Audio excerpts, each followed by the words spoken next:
That is Andrew Triebold and Steve Lajoie.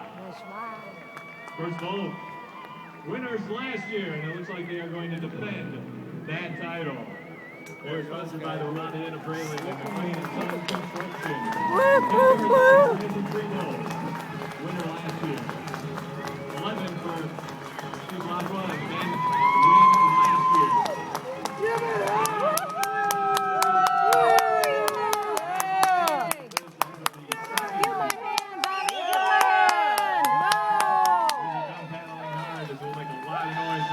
Canoe is going to cross the finish line.